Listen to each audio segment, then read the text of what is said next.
Wait. Mike, is it hard being the best person in Shingon Crimson? That's a loaded question. You know, when you're the lead singer, you're supposed to be the best. Crow knows what it's like to be best. That's the answer. Any other questions? We had one, I think, back here.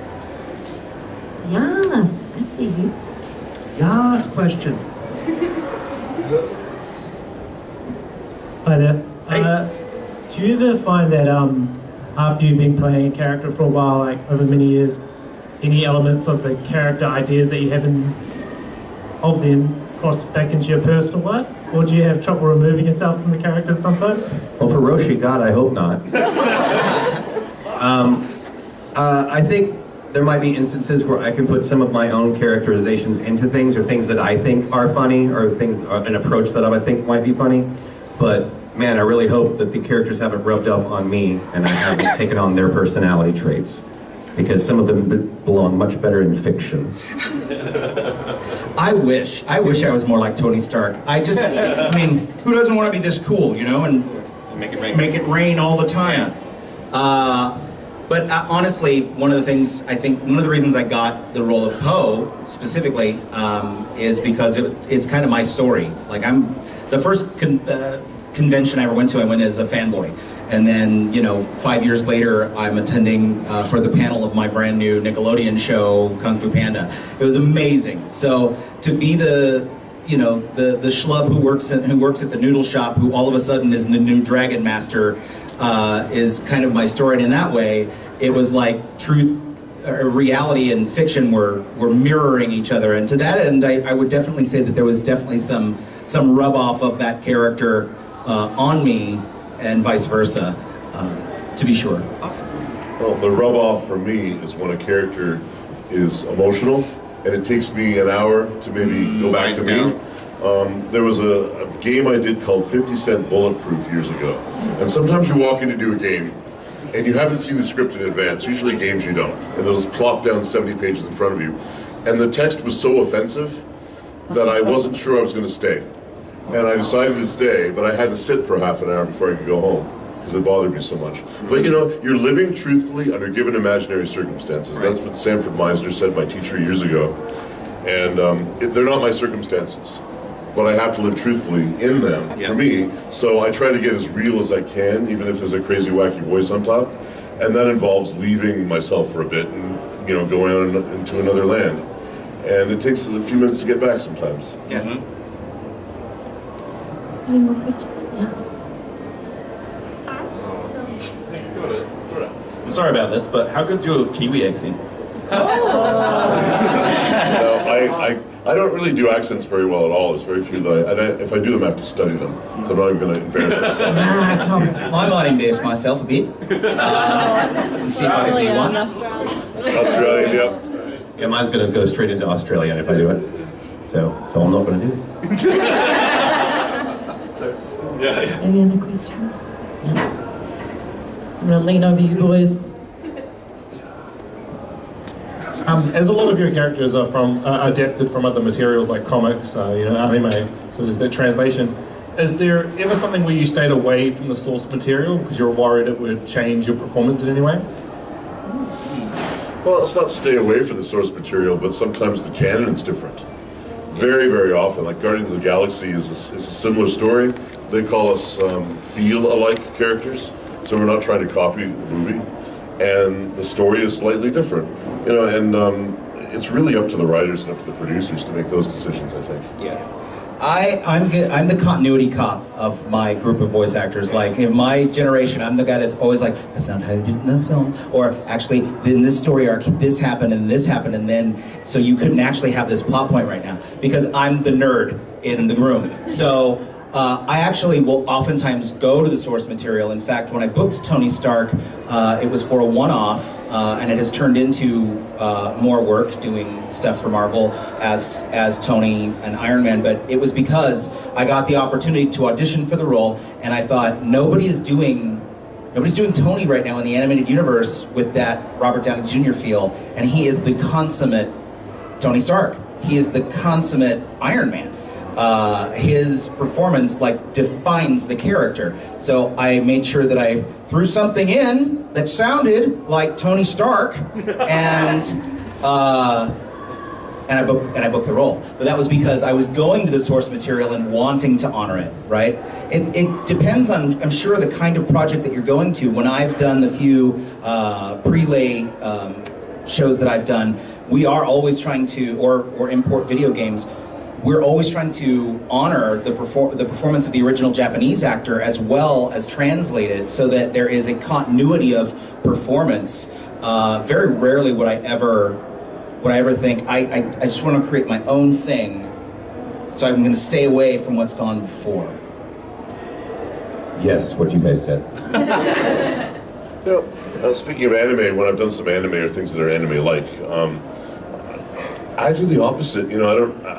Maybe I haven't booked a lot of anime because of it, but there's this much Japanese for this much English, right? Is that right? There's more Japanese than. It takes longer to say something in Japanese than the same thing in Yeah, English. I'm remembering correctly. So I tend, and sometimes it's very, very formal, the Japanese performance. You know, I am going. It sounds very like it's declaiming, like Shakespearean, and I just ignore it usually. Do my own thing. Just do your own thing. No, I mean we listen to it, and it's like that wouldn't work in English sometimes. But I haven't done a lot of it, so. Yeah, for those types of things, we try to honor the flavor of what's going on without completely, like, you know, proclaiming like what you're saying. It really just depends on the type of show. It depends on the setting, and like I was saying before, because I, as the voice director, try to help set the tone. I try to be true to the tone that I'm setting with the English performance of the same story. There will be lots of things that are just going to be culturally different. You know, what do you sound like when you're angry? What do you sound like when you're trying to be persuasive in a sexy way? There's all sorts of things that will just not, they're not going to sound the same.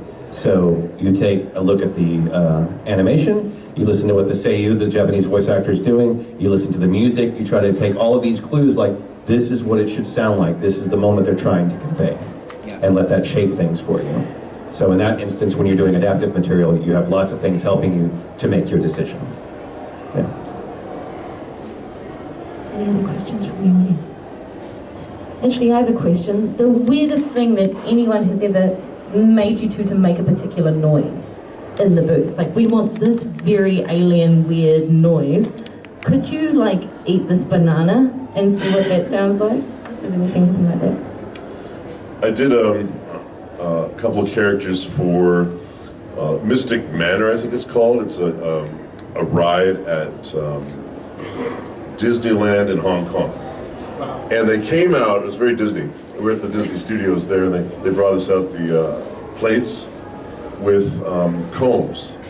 They wanted us to do insect noises. Now, we didn't need the plates, the combs, and the wax paper, you know. We did it without that, but it was so, you know, they wanted us to make a very specific noise, so we just did it with our mouths. But yeah, anything you have to create that's otherworldly is usually like that. Or I had one director, he was so great at describing efforts. He'd say, okay, he'd be very specific.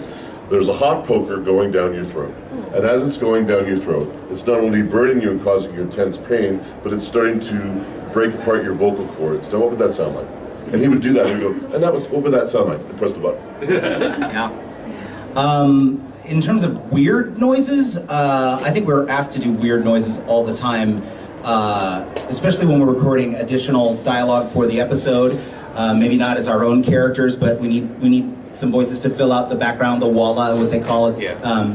So, you know, whether you're doing somebody who's a fan at a convention, like we did in one episode of KFP, we had the Kung Fu Con, as it were, or whether you're doing a school-age child where you have to go and make recess sounds while, you know, to do background for the scene.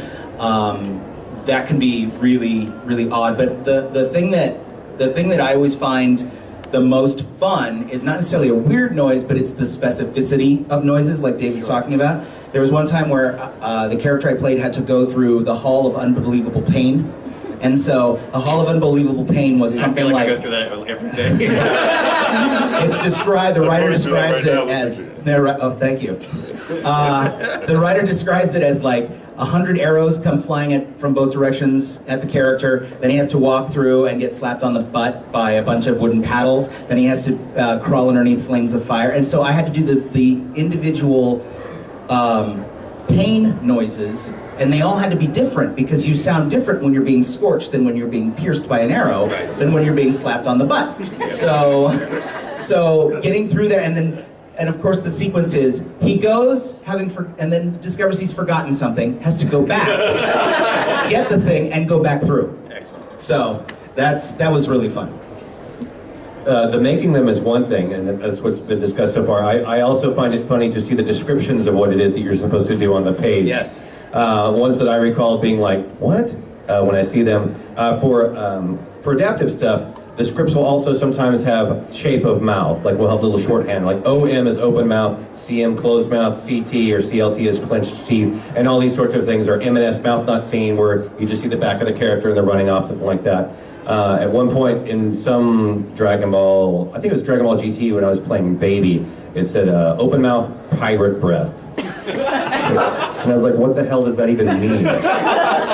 So we just rolled in and yar, yar. Something completely inappropriate for the character. And then some people have a lot more fun writing things like that. Like I think I recall seeing some sort of like, CM, open quote, oh no you didn't, close quote type react, where it's like, you're supposed to fill in that gap with what you think would be appropriate. That's amazing. A couple more notes about sounds. It's kind of an interesting part of voiceover. I did a show once where they wanted, I had Walla to do at the end, or efforts to do, and I had a French character, a German character, and an English character with the exact same efforts, and they wanted it in a different accent somehow, which almost couldn't be done. They kind of realized halfway through they just used the same ones pretty much, but for instance, like another issue is punching. So if I'm going to punch as Drax, that sounds different than and you have to make it sound different. You can see it on screen. You can tell if it's the wrong effort. Absolutely. Now do that in French.